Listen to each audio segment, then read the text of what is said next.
Chapter 3, Professional Ethics. Ethics has been defined as the study of moral principles and values that govern the actions and decisions of an individual or group. Ethical dilemmas often involve a mental conflict between differing moral requirements in which to obey one requirement will result in disobeying another.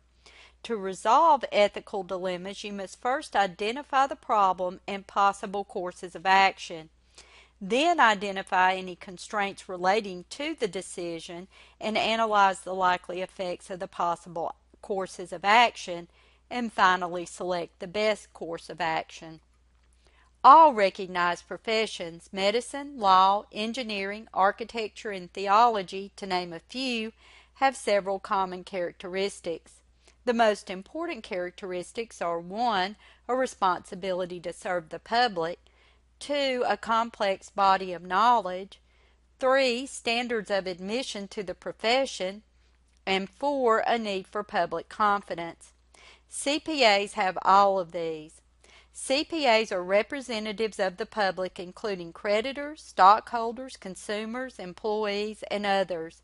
They have an abundance of authoritative pronouncements that make up a complex body of knowledge. The standards for admission to the profession include the Uniform CPA examination, as well as education and experience requirements. The CPA has a need to retain the public confidence in order to be successful. Without public confidence, the CPA attest function serves no useful purpose. The AICPA Code of Professional Conduct, adopted in 2014, provides guidance and rules to CPAs in the performance of their professional responsibilities.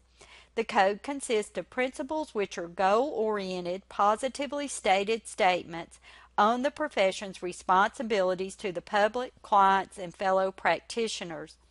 The principles provide the framework for the rules, which are the requirements that are enforceable under the AICPA bylaws. Interpretations are issued by the AICPA Division of Professional Ethics to provide guidelines for the scope and application of the rules. Other guidance includes information such as the organization of the code, definitions, and pending revisions. This diagram shows the sections of the AICPA Code of Professional Conduct. The preface initially presents overview information on the code and then lists the principles of professional conduct and gives definitions of terms used in the code, information on non-authoritative guidance, and new, revised, and pending interpretations. Finally, the preface includes recent changes in the code. The code then is separated into 3 parts to address the relevant information for different types of AICPA members. Part 1 is for members in public practice. Part 2 is for members in business, and 3 is for other members. All rules apply to CPAs in public practice, but some do not apply to members in business and other CPAs that may be retired or unemployed, as we will discuss later in the chapter. Because it would be impossible to enumerate all of the circumstances and relationships that may result in a situation in which there is a risk of noncompliance with the code includes conceptual frameworks to address situations not directly addressed. 2 conceptual frameworks are included for CPAs in public practice, one for the overall code, other than independents, and one for independents, and then one for CPAs in business. The conceptual framework helps to evaluate threats to code compliance. When one or more circumstances or relationships are identified that create a situation that might potentially be viewed as a threat to code compliance, the first step is to determine if the code directly addresses the situation, and if so, the issue is resolved. If the code does not directly address the situation, the CPA should evaluate whether the circumstances or relationship creates one or more threats to compliance with the code, such as those listed in this slide. If they do not, then the CPA may provide the service. If they do represent a threat, do qualitative and quantitative factors, including existing safeguards, reduce the risk of noncompliance to an acceptable level? If so, the CPA may provide the professional service. If not, then they may not. Safeguards are controls that mitigate or eliminate threats to noncompliance. There are three broad categories of safeguards: those created by the profession, legislation, or regulations such as education requirements and competency requirements for professional licensure. Other safeguards may be implemented by the attest client, such as having management with suitable skills and experience to make managerial decisions, and last, safeguards that may be put in place by the CPA firm, including policies and procedures for implementing professional and regulatory requirements, such as firm leadership that emphasizes the importance of complying with rules, internal policies, and procedures. After considering these safeguards as well as the facts and circumstances, the CPA must make a final decision about whether the threat is at an acceptable level. The 6 broad principles of the Code of Professional Conduct include responsibilities, the public trust, integrity, objectivity and independence, due care, and scope and nature of services. The rules of the AICPA Code of Professional Conduct are shown in this slide and will be discussed in more detail later in the presentation. CPA firm independence from a client is required when providing audit or other attestation services. Independence is not required for clients that a CPA firm provides no audit or other attestation services for. Independence is required both of mind, which is actual independence, and appearance. Independence of mind is a state of mind that permits the CPA to perform an attest service without being affected by influences that might compromise professional judgment, thereby allowing the individual to act with integrity and to exercise objectivity and professional skepticism. Independence in appearance requires the avoidance of circumstances that might cause a reasonable and informed third party aware of all relevant information, including safeguards applied, to reasonably conclude that the integrity, objectivity, or professional skepticism of an audit firm or member of the attest engagement team has been compromised. The AICPA conceptual framework for independence adapts the earlier framework for evaluation of threats to general code compliance to situations that involve independence. The relationship affecting independence must first be addressed by reference to the code itself. If the relationship is directly addressed but does not create a threat to impairment of independence, then there is no problem. If it does, then the auditor must follow code requirements. If the threat is not directly addressed, then the auditor must determine if qualitative and quantitative factors, including safeguards, reduce the risk to an acceptable level. If so, then independence is not impaired. If not, then independence is impaired. Examples of the broad types of threats to independence are similar to the threats to general code compliance. The examples of the threats to independence shown in this slide, though, are more indicative of the situations that a CPA in public practice conducting audits would be required to consider. The 3 categories of safeguards that can be used to mitigate threats to independence are the same as the categories of safeguards for threats to general code compliance, but again, the examples of safeguards are specific to auditing situations encountered in independence of CPAs. 2 particularly important concepts related to independence are 1. Individual accountant impaired independence versus firm impaired independence, and 2. The nature of covered members. A public accounting firm does not necessarily lose independence with respect to an engagement when one or more of its employees or partners are not independent. In understanding CPA firm independence, it is critical to understand the concept of a covered member. In general, if a covered member's independence is impaired with respect to an attest client, the firm's independence is also impaired. A covered member is an individual, firm, or entity that is capable of influencing an attest engagement. Covered members are listed in this slide. A CPA firm, partners, and professional employees are under a number of restrictions relating to attest clients. 2 primary requirements relate to overall investments in those clients and to employment status. First, no partner or professional employee of the CPA firm or immediate family may own more than 5% of an attest client's outstanding equity securities during the period of professional engagement. Also, no group acting together can own more than 5% or firm independence is impaired. No partner or professional employee of the CPA firm may be a director, officer, employee, promoter, trustee, etc. of a client.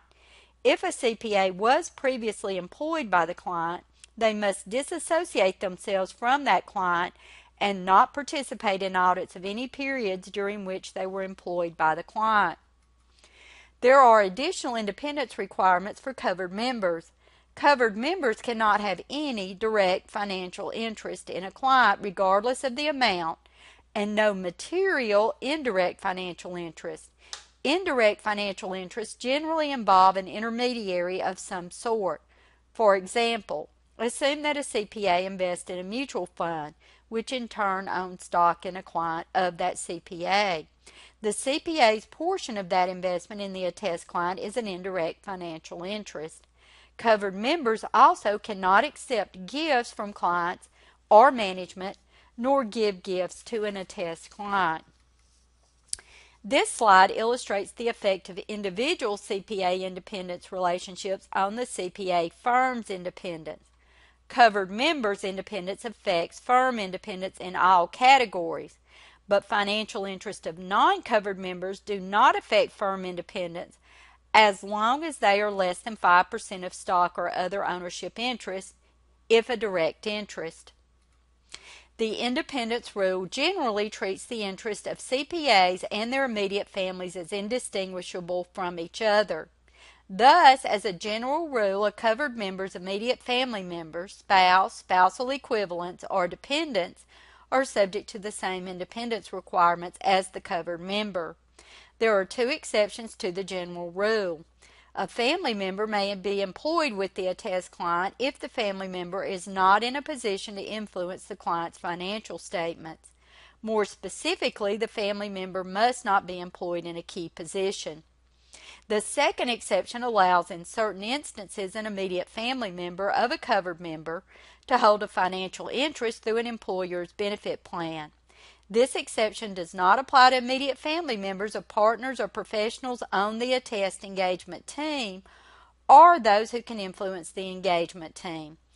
There are also rules relating to close relatives such as parents, siblings, and non-dependent children and other relatives and friends as shown in this slide. Important to the effect of immediate family and close relatives on a covered member's independence is whether the relative is employed in a key position in an organization. A key position is one that includes primary responsibility for or influence over the contents of the financial statements. Examples of key positions are members of the board of directors, chief executive officer, president, chief financial officer, chief operating officer, general counsel, controller, and treasurer, as well as others as shown. The Sarbanes-Oxley Act includes a prohibition on certain consulting services by public company auditors. These include bookkeeping or other services related to the accounting records or financial statements, financial information systems design and implementation, appraisal, valuation, and actuarial services, internal audit outsourcing services, management functions or human resource services, investment services, legal services, and expert services unrelated to auditing, and certain tax services including tax planning for potentially abusive tax transactions and providing individual tax services to client officers who play a significant role in financial reporting. The integrity and objectivity rule applies to all members of the AICPA and all services provided by CPAs. An interpretation of the rule states that a CPA will be found to have knowingly misrepresented facts in violation of the integrity and objectivity rule when he or she knowingly 1. Makes or permits or directs another to make, materially incorrect entries in a client's financial statements or records. 2. Fails to correct financial statements that are materially false or misleading when the member has such authority. Or 3. Signs or permits or directs another to sign a document containing materially false or misleading information.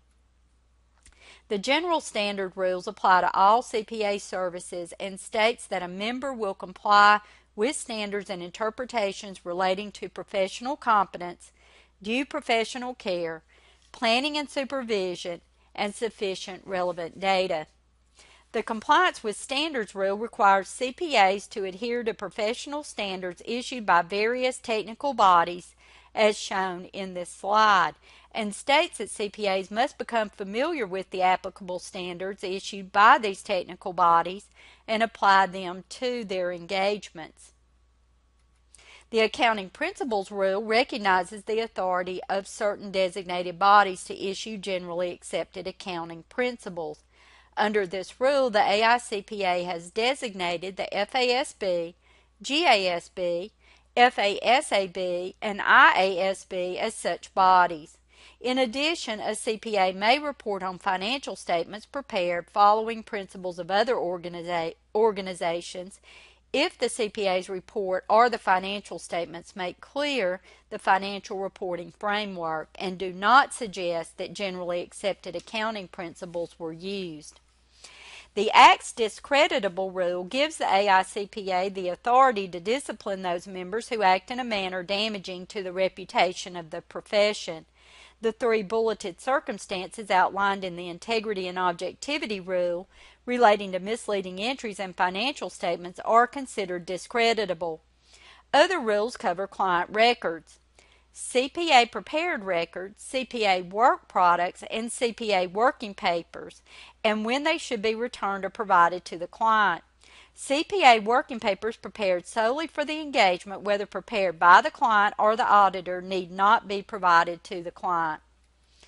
An accountant in public practice is prohibited by the contingent fees rule from providing services on a contingent fee basis in certain circumstances.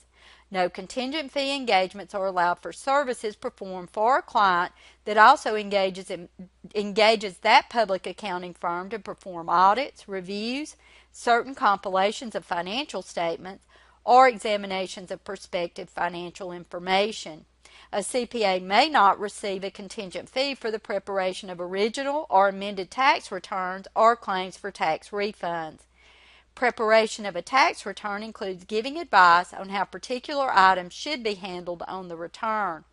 The PCAOB prohibits all tax contingent fees and prohibits auditors of public companies from accepting engagements for tax services that are determined based on the results of judicial proceedings or the findings of government agencies. CPAs who perform either audits, reviews, or compilations of financial statements or examinations of prospective financial statements cannot accept a commission from the providers of services and products for recommending services or products to a client. However, CPAs who do not perform any of these services may receive such a commission if disclosure is made to the client. For example, a CPA that does not perform any of these services may receive a commission for purchasing and selling securities for a client as long as they disclose the existence of the commissions to the client. For many years, CPAs were strictly forbidden by the AICPA rules from advertising. Now they may advertise as long as the advertising is not false, misleading, or deceptive. Acceptable advertising is that which is informative and based upon verifiable facts. This rule stresses the confidential nature of information obtained by CPAs from their clients. The nature of accountants' work makes it necessary for them to have access to their clients' most confidential financial affairs. However, this rule does not provide justification for the CPA to cooperate in any deceitful act. CPAs are not allowed to disclose to outside parties confidential client information without the client's specific consent. Auditors cannot directly disclose illegal acts by the client unless they have a legal duty to do so. The communication between CPAs and their clients are confidential but they are not privileged communication, such as that shared with attorneys, clergy, or physicians. As such, the CPA may be compelled to disclose their communications with clients in certain types of court proceedings. The Code of Professional Conduct allows CPAs to practice in any legal business form. This includes the ability to practice as professional corporations, limited liability partnerships or companies, partnerships, and sole proprietorships. Fictitious names are allowed as long as they are not false, misleading, or deceptive. This diagram illustrates the relatively new alternative practice structures discussed in Chapter 1. The Code does allow CPA firms to form various affiliations between firms that include these structures. In addition to applying to members in practice, the AICPA Code of Professional Conduct also is applicable to 1. Members in business, and 2. Other members such as those who are retired or unemployed. Members in business must comply with applicable rules for integrity and objectivity, general standards, compliance with standards, accounting principles, and acts discreditable. Other members must comply with rules relating to acts discreditable. The Institute of Internal Auditors has a code of ethics that primarily addresses internal auditors' obligations to their employers, but it also includes provisions that prescribe integrity, objectivity, confidentiality, and competency in the practice of the internal auditing profession. The rules of conduct on integrity require internal auditors to perform their work with honesty, diligence, and responsibility, observing the law and making disclosures expected by the law and the profession. They are not to knowingly be a party to any illegal activity or engage in acts that are discreditable to the profession, and they should respect and contribute to the legitimate and ethical objectives of the organization. In order to maintain objectivity, internal auditors shall not participate in activities or have relationships or accept anything that may impair or appear to impair their unbiased assessment, and they shall disclose all material facts known to them that, if not disclosed, may distort the reporting of activities under review. To protect the confidentiality of their employers, internal auditors are required to be prudent in the use of and protection of information obtained in the course of their duties, and not use information for any personal gain or in a manner detrimental to the legitimate and ethical objectives of the organization. Internal auditors shall engage only in those services for which they have the necessary knowledge, skills, and experience, and shall perform internal auditing services in accordance with the standards for the professional practice of internal auditing. They shall also continually improve their proficiency and the effectiveness and quality of their services. And that is the conclusion of the presentation for Chapter 3.